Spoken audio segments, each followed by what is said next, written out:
당신의 말 한마디가 누군가의 하루를 망칠 수도 살릴 수도 있다는 걸 아시나요? 지금 이 순간에도 수많은 사람들이 무심코 던진 말 한마디에 상처받고 있어요. 우리는 모두 말의 가해자이자 피해자예요. 오늘은 그 악순환을 끊어낼 시간이에요. 사회성이 부족한 사람들의 공통점이 뭔지 아세요? 바로 상대방의 감정을 읽지 못한다는 거예요.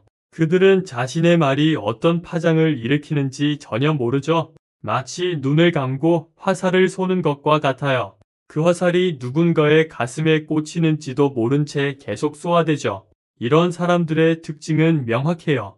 첫째, 대화 중에 왜 하는 단어를 너무 자주 사용해요? 왜 그렇게 생각해? 왜 안 돼? 왜 그래야 하는데? 이런 질문들이 상대를 궁지에 몰아넣죠. 둘째, 자기 이야기만 계속해요. 상대방이 말을 꺼내려 하면 바로 자기 경험으로 화제를 돌려버리죠. 셋째, 반박을 일상화해요. 무슨 말을 해도 그런데 하지만 그래도로 시작하는 문장을 던지죠. 이런 행동들이 왜 문제일까요? 인간의 뇌는 부정적인 자극에 더 민감하게 반응하도록 진화했어요. 생존을 위해서였죠. 그래서 부정적인 말 한마디는 긍정적인 말 5마디보다 강력한 영향을 미쳐요. 한번 상처받은 마음은 쉽게 회복되지 않아요. 그 상처가 쌓이면 관계는 끝나죠. 심리학자들은 이를 부정성 편향이라고 불러요. 우리 뇌가 부정적인 정보를 더 오래, 더 깊게 기억한다는 뜻이죠. 그래서 칭찬은 잊어도 비난은 평생 기억나는 거예요. 이건 우리가 의식적으로 노력해야 극복할 수 있는 본능이에요. 배려는 단순한 매너가 아니에요. 그것은 고도의 지적 능력이죠. 상대방의 표정을 읽고 목소리 톤을 파악하고 상황을 분석하고 적절한 반응을 선택하는 복잡한 과정이에요. 이 모든 걸 순식간에 처리해야 하죠. 그래서 배려는 지능의 증거예요. IQ가 높아도 EQ가 낮으면 사회생활이 힘들어요. 반대로 IQ가 평범해도 EQ가 높으면 어디서든 환영받죠.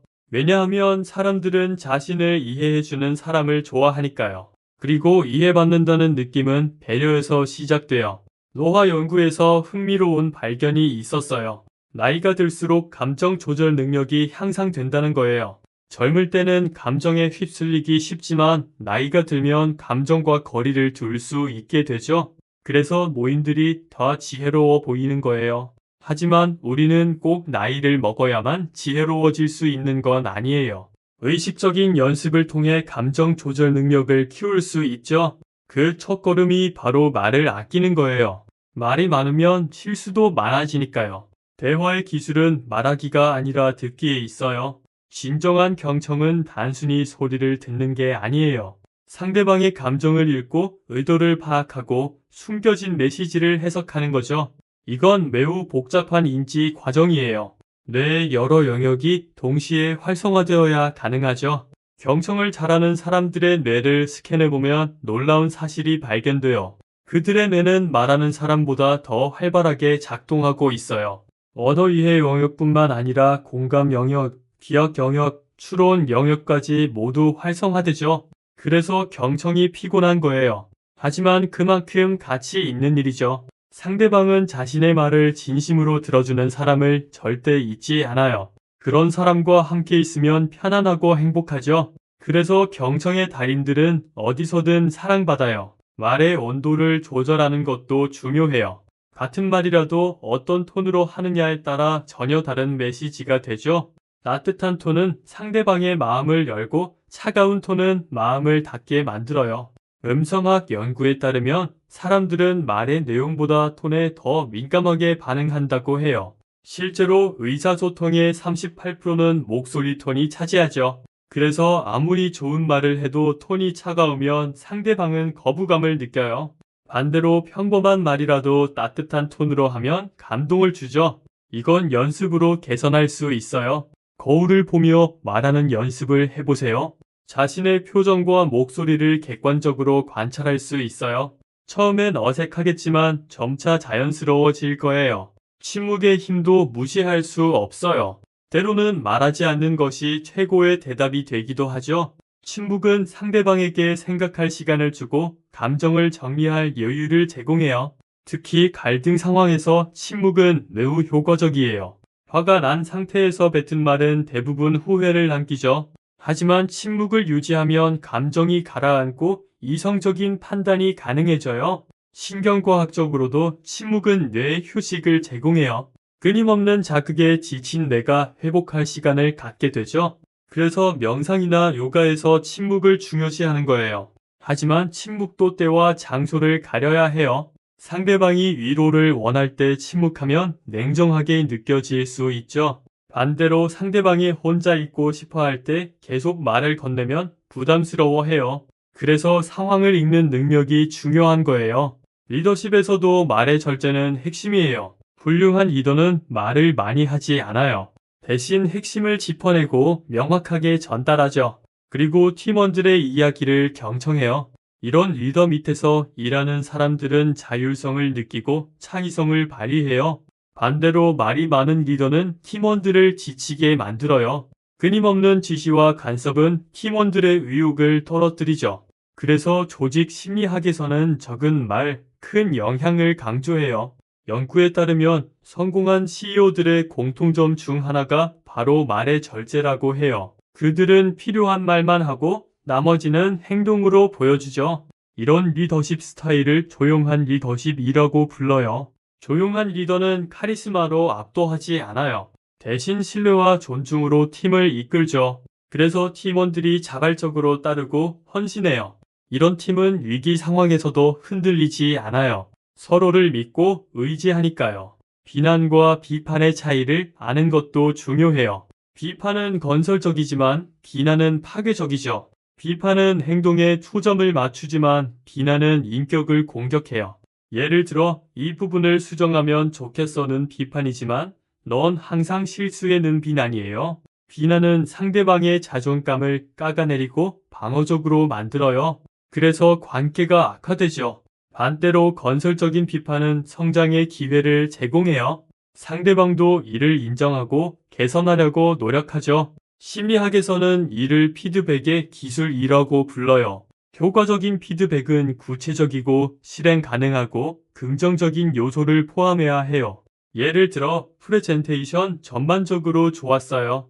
특히 데이터 분석 부분이 인상적이었죠. 다만 결론 부분을 좀 더 명확하게 정리하면 완벽할 것 같아요 라고 하는 거죠. 이런 피드백은 상대방의 자존감을 지켜주면서도 개선점을 제시해요. 그래서 상대방이 기꺼이 받아들이고 발전하려고 노력하죠. 이것이 바로 배려 있는 소통의 힘이에요.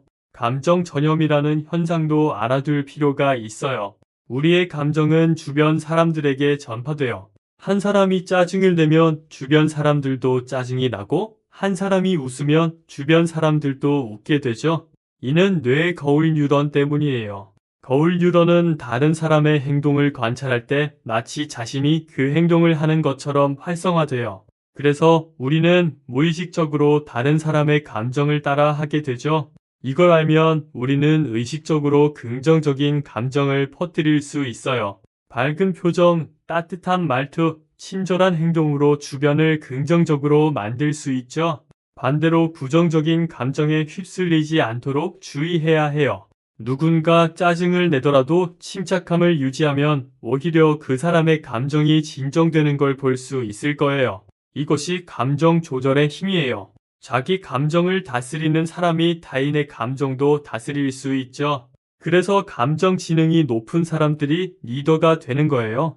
사과의 기술도 배워야 해요. 진정한 사과는 단순히 미안해라고 말하는 게 아니에요. 자신의 잘못을 인정하고 상대방의 감정을 이해하고 재발 방지를 약속하는 거죠. 예를 들어 내가 약속을 지키지 못해서 미안해. 내가 실망했을 거라는 걸 알아. 앞으로는 약속을 할 때 더 신중하게 생각하고 꼭 지킬 수 있는 약속만 할게 라고 하는 거예요. 이런 사과는 상대방의 마음을 녹이고 관계를 회복시켜요. 하지만 많은 사람들이 제대로 사과하지 못해요. 자존심 때문에 또는 자신의 잘못을 인정하기 싫어서죠. 그래서 미안하지만 미안한데 너도 미안해. 하지만 내 입장에서는 같은 변명 섞인 사과를 해요. 이런 사과는 오히려 상황을 악화시켜요. 상대방은 진정성을 느끼지 못하고 더 화가 나죠. 그래서 사과할 때는 변명하지 말고 순수하게 자신의 잘못만 인정해야 해요. 그게 진정한 용기고 성숙함이에요. 칭찬의 기술도 중요해요. 효과적인 칭찬은 구체적이고 진실하고 적시에 이루어져야 해요. 잘했어 보다는 오늘 발표에서 데이터를 시각화한 방법이 정말 인상적이었어가 더 효과적이죠. 이런 칭찬은 상대방에게 자신이 정말로 관찰되고 인정받고 있다는 느낌을 줘요. 그래서 동기부여가 되고 더 열심히 하게 되죠. 하지만 과도한 칭찬은 역효과를 낼 수 있어요. 진실하지 않은 칭찬은 쉽게 들통나고 신뢰를 잃게 만들죠. 그래서 칭찬할 때는 정말로 칭찬할 만한 점을 찾아서 진심으로 칭찬해야 해요. 심리학 연구에 따르면 칭찬과 비판의 황금 비율은 5대1이라고 해요. 5번 칭찬하고 1번 비판하는 게 가장 효과적이라는 거죠. 이 비율을 유지하면 상대방은 비판도 긍정적으로 받아들여요. 자신이 전반적으로 인정받고 있다고 느끼니까요. 공감의 중요성도 빼놓을 수 없어요. 공감은 상대방의 입장에서 생각하고 느끼는 능력이에요. 이는 단순한 동정과는 달라요. 동정은 위에서 아래로 내려다보는 것이지만 공감은 같은 눈높이에서 함께 느끼는 거예요. 공감 능력이 높은 사람들은 대인관계가 원만해요. 상대방의 감정을 이해하고 적절하게 반응할 수 있으니까요. 예를 들어 친구가 실직했다고 하면 힘들겠다. 내가 도울 수 있는 게 있으면 말해라고 하는 거예요. 이런 반응은 상대방에게 큰 위로가 되죠. 반대로 공감 능력이 부족한 사람들은 그럴 줄 알아서 내가 뭐라고 했잖아 같은 말을 해요. 이런 말은 상대방을 더 힘들게 만들죠. 신경과학 연구에 따르면 공감할 때 우리 뇌의 특정 영역이 활성화된다고 해요. 이 영역은 타인의 고통을 자신의 고통처럼 느끼게 만들죠. 그래서 공감은 단순한 감정이 아니라 뇌의 작용이에요. 하지만 공감도 과하면 문제가 될 수 있어요. 타인의 감정에 너무 휩쓸리면 자신을 잃게 되죠. 그래서 건강한 경계를 유지하는 것도 중요해요. 상대방을 이해하되 자신을 지키는 균형이 필요하죠. 경계 설정의 중요성에 대해 더 자세히 이야기해 볼게요. 건강한 관계는 적절한 경계에서 시작돼요. 너무 가까우면 숨막히고 너무 멀면 외로워지죠. 그 중간 지점을 찾는 게 관계의 예술이에요. 경계는 이기적인 게 아니에요. 오히려 서로를 존중하는 방법이죠. 자신의 한계를 명확히 하면 상대방도 편안해해요. 어디까지가 괜찮고 어디부터가 불편한지 알 수 있으니까요. 예를 들어 주말에는 개인 시간이 필요해라고 말하는 것은 상대방을 거부하는 게 아니에요. 자신의 필요를 솔직하게 표현하는 거죠. 이런 소통은 오히려 관계를 건강하게 만들어요. 많은 사람들이 경계 설정을 어려워해요. 상대방이 상처받을까 봐, 관계가 멀어질까 봐 걱정하죠. 하지만 경계 없는 관계는 결국 무너져요. 한쪽이 지치고 원망이 쌓이니까요. 심리학에서는 이를 번아웃이라고 불러요. 자신을 너무 많이 내주다가 결국 소진되는 거죠. 이를 예방하려면 처음부터 건강한 경계를 설정해야 해요. 경계 설정은 연습이 필요해요. 처음엔 어색하고 불편할 수 있어요.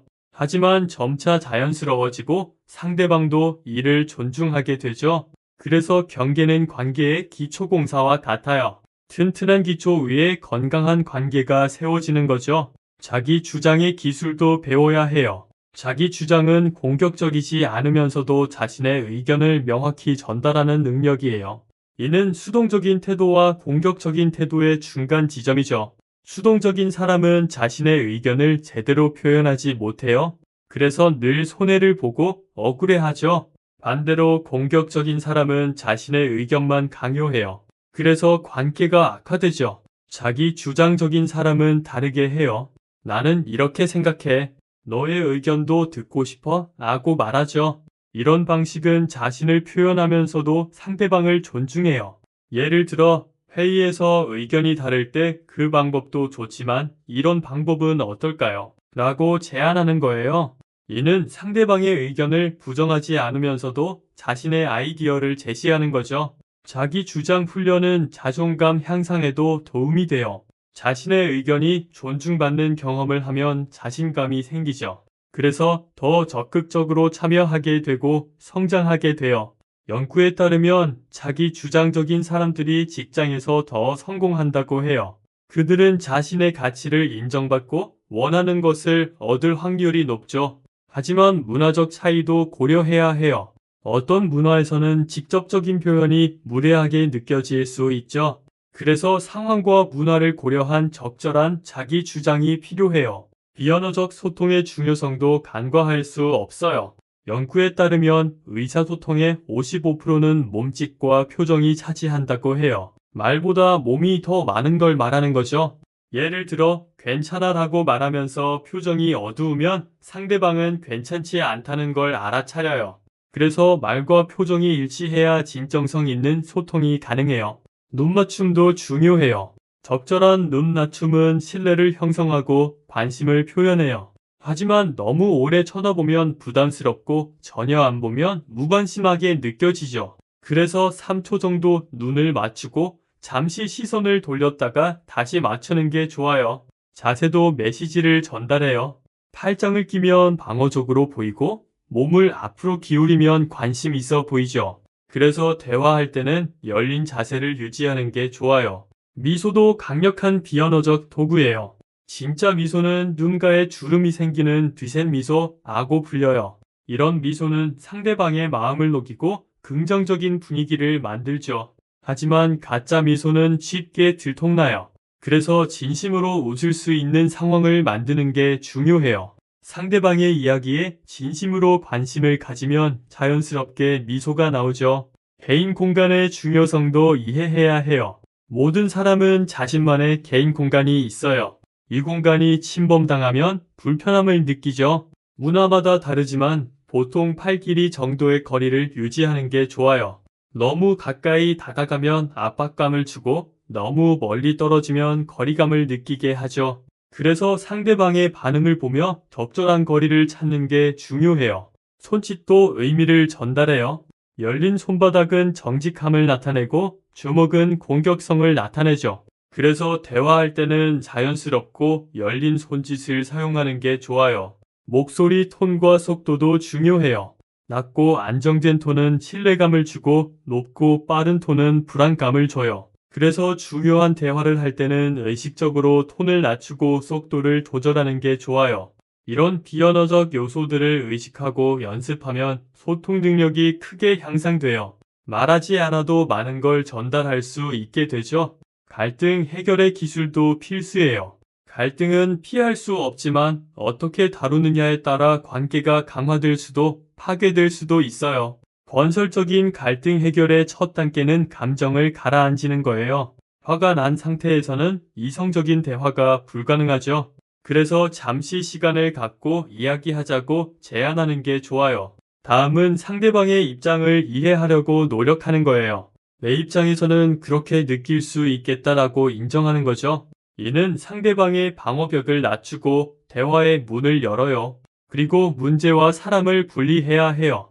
너는 항상 그래가 아니라 이 상황이 문제야 라고 접근하는 거죠. 이렇게 하면 상대방이 공격받는다고 느끼지 않아요. 해결책을 함께 찾는 것도 중요해요. 어떻게 하면 좋을까? 라고 물어보고 함께 브레인스토밍하는 거죠. 이런 협력적 접근은 서로를 팀으로 만들어요. 타협의 기술도 필요해요. 모든 걸 얻으려 하지 말고 중요한 것과 양보할 수 있는 것을 구분하는 거죠. 이런 유연성은 관계를 유지하는 데 필수예요. 갈등 후 화해의 과정도 중요해요. 문제가 해결됐다고 끝이 아니에요. 서로의 감정을 돌보고 관계를 회복하는 시간이 필요하죠. 이런 일이 있었지만 우리가 함께 해결해서 다행이야 라고 말하는 것처럼요. 연구에 따르면 갈등을 건설적으로 해결한 관계는 오히려 더 강해진다고 해요. 서로를 더 잘 이해하게 되고 신뢰가 깊어지니까요. 감사 표현의 힘도 놀라워요. 감사는 관계의 접착제 같은 역할을 해요. 상대방의 노력을 인정하고 가치를 확인해 주죠. 고마워라는 단순한 말이 상대방의 하루를 밝게 만들 수 있어요. 하지만 많은 사람들이 감사 표현을 잊어요. 당연하게 여기거나 표현하기 어색해하죠. 그래서 관계가 시들해지고 서로의 노력이 무시되는 느낌을 받아요. 감사 일기를 쓰는 것도 좋은 방법이에요. 매일 감사한 일 3가지를 적는 거죠.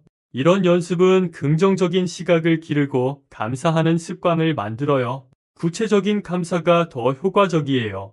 고마워보다 오늘 점심 사줘서 고마워. 덕분에 기분이 좋아졌어가 더 와닿죠. 이런 구체적인 감사는 상대방에게 자신의 행동이 정말로 의미 있었다는 걸 알려줘요.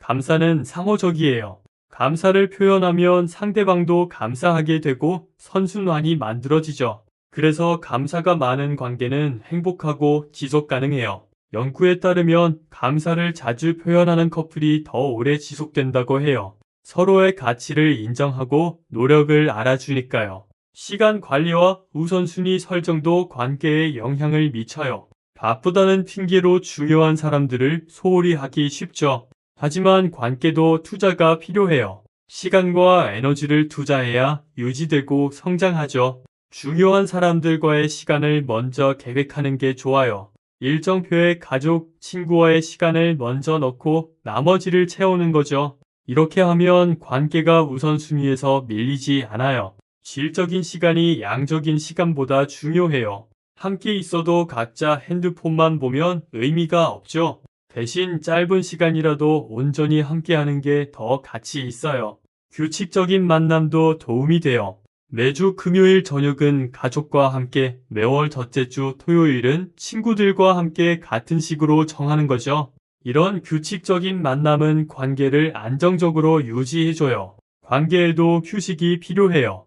24시간 함께 있으면 질식하죠. 각자의 시간을 갖고 다시 만났을 때 새로운 이야기를 나누는 게 건강해요. 디지털 시대의 소통 예절도 중요해요. 문자나 메신저로 대화할 때는 오해가 생기기 쉬워요. 톤이나 표정을 볼 수 없으니까요. 그래서 더 신중해야 해요. 이모티콘을 적절히 사용하면 감정을 전달하는 데 도움이 돼요. 하지만 과도한 사용은 유치하게 보일 수 있으니 주의해야 하죠. 답장 속도도 고려해야 해요. 너무 빨리 답하면 부담스럽고 너무 늦게 답하면 무관심하게 느껴지죠. 상황에 따라 적절한 속도를 유지하는 게 좋아요. 중요한 대화는 직접 만나서 하는 게 좋아요. 문자로는 감정과 뉘앙스가 제대로 전달되지 않으니까요. 특히 갈등 상황에서는 더욱 그래요.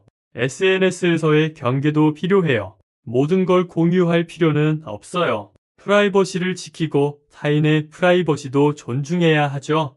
온라인과 오프라인의 균형도 중요해요. 디지털 소통에만 의존하면 진짜 연결을 잃게 돼요. 직접 만나고 목소리를 듣고 함께 경험을 나누는 게 필요하죠. 세대 간 소통의 차이도 이해해야 해요. 각 세대는 다른 소통 방식을 선호하죠. 이를 이해하고 존중하면 세대 간 갈등을 줄일 수 있어요. 예를 들어 젊은 세대는 텍스트를 선호하지만 나이 든 세대는 전화를 선호할 수 있어요.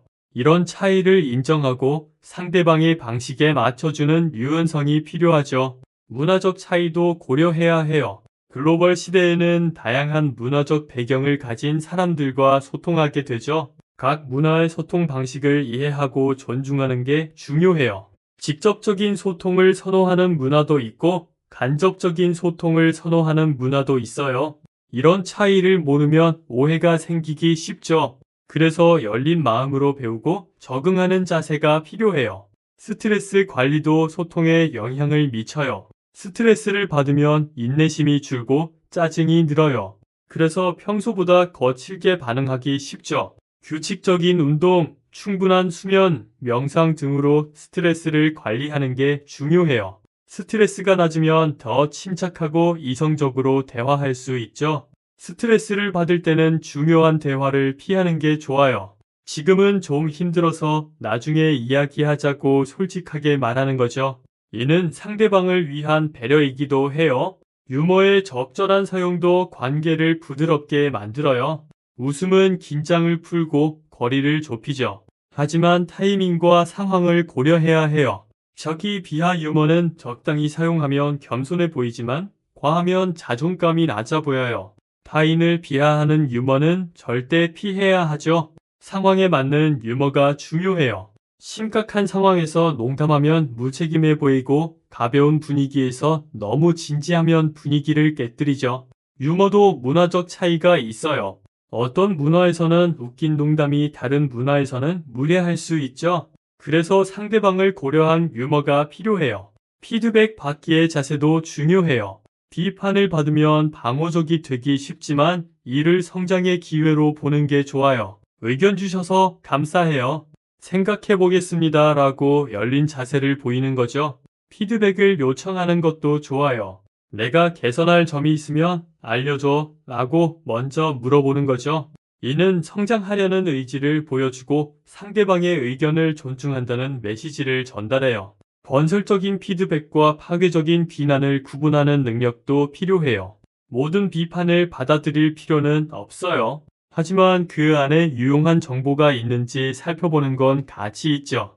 네트워킹의 기술도 현대사회에서 중요해요. 진정한 네트워킹은 명함 교환이 아니라 의미 있는 관계 형성이에요. 상대방에게 먼저 가치를 제공하는 게 좋아요. 도움이 필요하면 언제든 연락해라고 진심으로 제안하는 거죠. 이런 태도는 장기적인 신뢰 관계를 만들어요. 일방적인 부탁만 하는 관계는 오래가지 못해요. 주고받는 균형이 필요하죠. 그래서 받은 만큼 돌려주려는 노력이 중요해요. 약한 연결의 힘도 무시할 수 없어요. 가끔 만나는 지인들도 중요한 정보나 기회를 제공할 수 있죠. 그래서 다양한 사람들과 느슨하지만 긍정적인 관계를 유지하는 게 좋아요. 관계의 질을 높이는 작은 습관들도 있어요. 상대방의 이름을 자주 부르기, 중요한 날짜 기억하기, 작은 선물하기 등이죠. 이런 작은 배려들이 쌓여서 깊은 신뢰를 만들어요. 경청할 때 고개 끄덕이기, 그래서 그 다음에는 같은 추임새 넣기도 도움이 돼요. 상대방은 자신의 이야기에 관심을 갖고 있다고 느끼죠. 대화 후 팔로우업도 중요해요. 어제 얘기한 그 일은 어떻게 됐어? 라고 물어보는 거죠. 이는 상대방의 이야기를 기억하고 있다는 걸 보여줘요. 실수를 인정하는 용기도 필요해요. 완벽한 사람은 없어요. 실수했을 때 빠르게 인정하고 사과하는 게 관계를 지키는 방법이죠. 변명하거나 책임을 회피하면 신뢰가 깨져요. 대신 내가 실수했어. 다시는 그러지 않을게라고 솔직하게 인정하는 게 좋아요. 용서하는 능력도 중요해요. 상대방의 실수를 끝없이 들먹이면 관계가 독이 되죠. 용서는 상대방을 위한 게 아니라 자신을 위한 거예요. 원망을 품고 있으면 자신이 더 힘들어지니까요. 물론 용서한다고 있는 건 아니에요. 같은 실수가 반복되지 않도록 경계는 필요하죠. 하지만 과거에 묵혀 있으면 앞으로 나아갈 수 없어요. 성장 마인드셋도 관계에 도움이 돼요. 관계도 노력하면 개선될 수 있다고 믿는 거죠. 우리 관계는 원래 이래가 아니라 우리 관계를 더 좋게 만들 수 있어 라고 생각하는 거예요. 이런 태도는 문제가 생겼을 때 포기하지 않고 해결책을 찾게 만들어요. 그래서 관계가 시련을 겪어도 더 강해질 수 있죠. 자기 성찰의 시간도 필요해요. 내가 관계에서 어떤 패턴을 반복하는지, 어떤 점을 개선해야 하는지 돌아보는 거죠. 일기를 쓰거나 믿을 만한 친구와 대화하거나 전문가의 도움을 받는 것도 좋아요.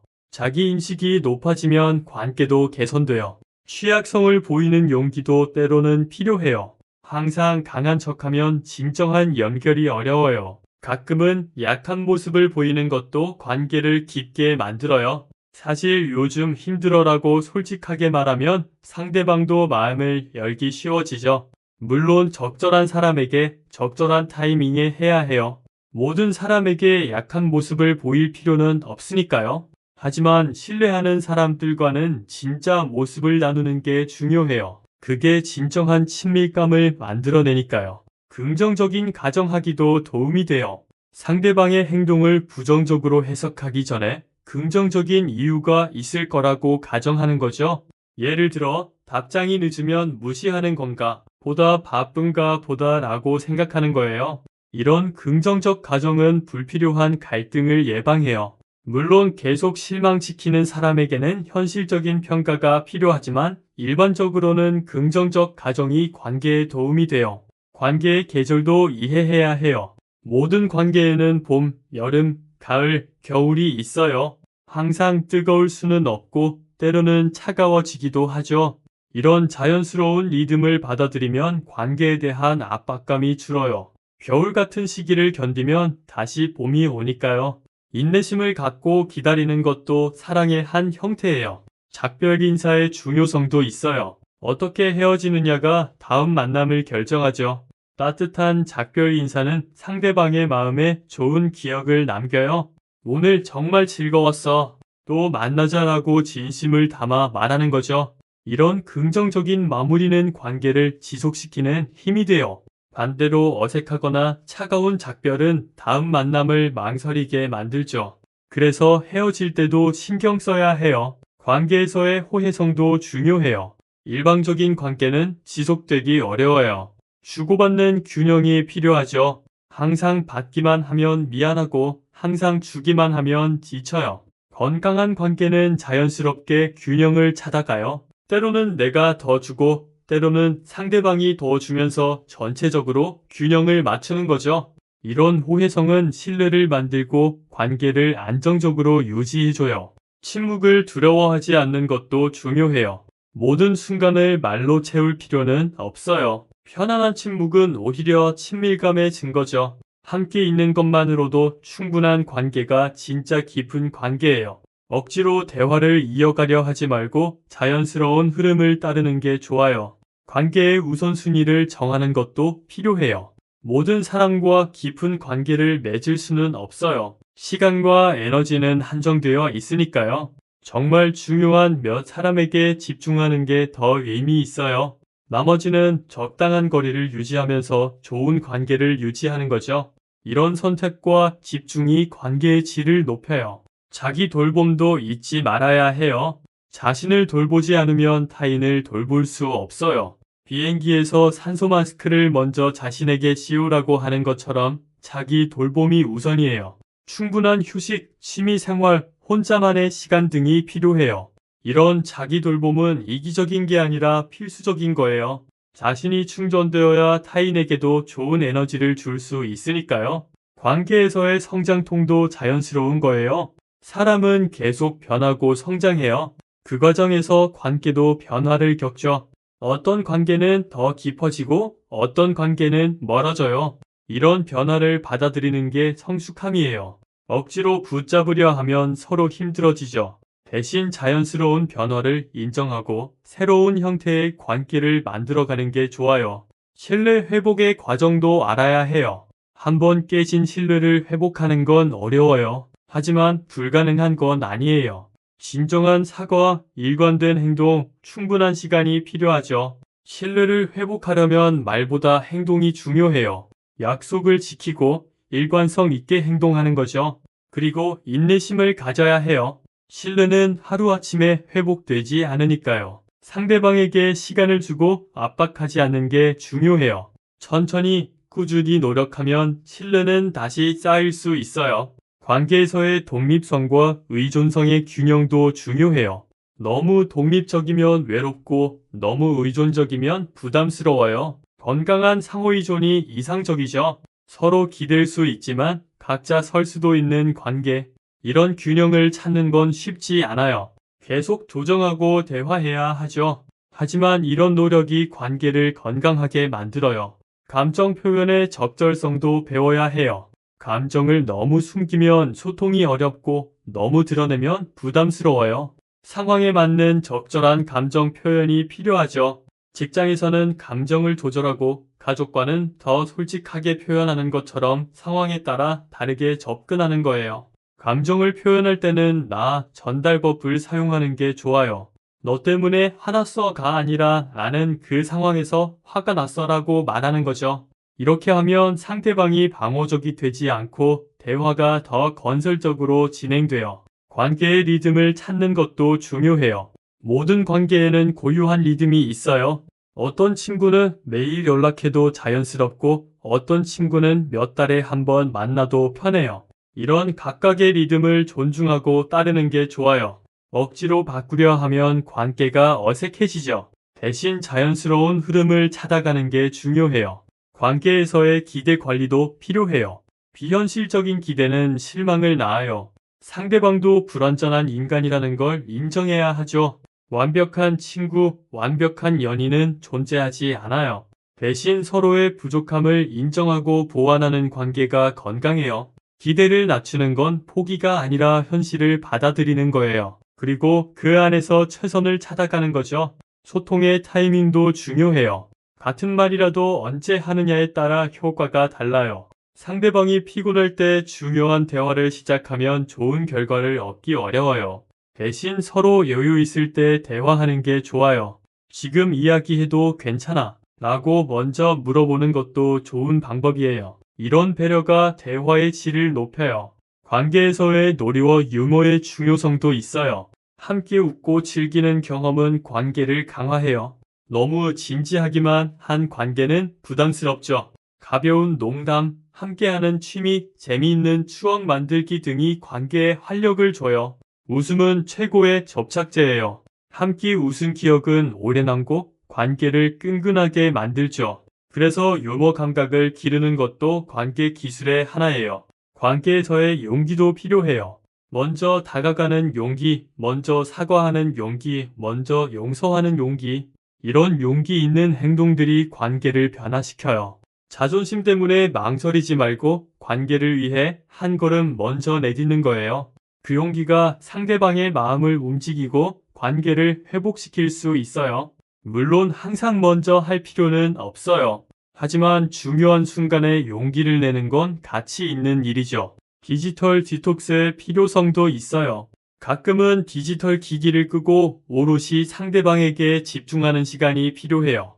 핸드폰 없이 대화하고 SNS 없이 추억을 만드는 거죠. 이런 오프라인 경험이 진짜 연결을 만들어요. 디지털 세계에서 벗어나 현실의 관계에 집중하면 더 깊은 만족감을 느낄 수 있어요. 관계의 마무리도 중요해요. 모든 관계가 영원할 수는 없어요. 때로는 관계를 정리해야 할 때도 있죠. 이별도 품격 있게 할 수 있어요. 서로를 비난하지 않고 좋았던 기억에 감사하며 헤어지는 거죠. 이런 아름다운 마무리는 상처를 최소화하고 좋은 기억을 남겨요. 그리고 언젠가 다시 만날 수 있는 가능성도 열어두죠. 자기 사랑의 중요성도 빼놓을 수 없어요. 자신을 사랑하지 못하면 타인을 진정으로 사랑하기 어려워요. 자기 비하, 자기 혐오는 관계에도 부정적인 영향을 미치죠. 대신 자신의 장점을 인정하고 단점을 수용하는 건강한 자기 사랑이 필요해요. 이런 자기 사랑은 자신감을 주고 관계에서도 더 당당하게 만들어요. 관계의 시너지 효과도 있어요. 좋은 관계는 1덧셈표 1등호이가 아니라 3이 되게 만들어요. 서로를 더 나은 사람으로 만들고 함께 성장하게 하죠. 이런 시너지를 만들려면 서로를 지지하고 격려해야 해요. 상대방의 꿈을 응원하고 성장을 도와주는 거죠. 그러면 관계가 단순한 동반자를 넘어 성장 파트너가 돼요. 관계에서의 감사 습관도 중요해요. 당연하게 여기는 순간 관계는 시들기 시작해요. 매일 상대방에게 감사할 점을 찾고 표현하는 습관이 필요하죠. 작은 것이라도 감사를 표현하면 관계가 더 따뜻해져요. 그리고 감사하는 마음을 가지면 자신도 더 행복해지죠. 결국 사회성은 타고나는 것보다 기르는 것이에요. 배려, 경청, 공감, 존중 등은 모두 연습으로 개선할 수 있어요. 매일 조금씩 노력하면 누구나 사회성 있는 사람이 될 수 있어요. 중요한 건 시작하는 거예요. 오늘부터 한 가지씩 실천해 보세요. 작은 변화가 큰 차이를 만들어낼 거예요. 그리고 기억하세요. 완벽할 필요는 없어요. 진심으로 노력하는 것만으로도 충분해요. 사람들은 완벽함보다 진정성을 더 가치 있게 여기니까요. 우리 모두는 연결되어 있어요. 한 사람의 변화가 주변을 변화시키고 그 변화가 또 다른 변화를 만들어요. 그래서 당신이 더 나은 사람이 되면 세상도 조금 더 나아져요. 오늘 배운 것들을 실천하며 더 따뜻하고 지혜로운 사람이 되어가세요. 그것이 진정한 사회성이고 진정한 지능이에요. 마지막으로 기억하세요. 관계는 인생의 가장 큰 자산이에요. 돈이나 명예보다 소중한 게 바로 사람이에요. 그래서 관계에 투자하는 건 가장 현명한 선택이에요. 오늘부터 당신의 말 한마디, 행동 하나가 누군가의 하루를 밝게 만들 수 있다는 걸 기억하며 살아가세요. 그것이 바로 배려가 지능인 이유예요.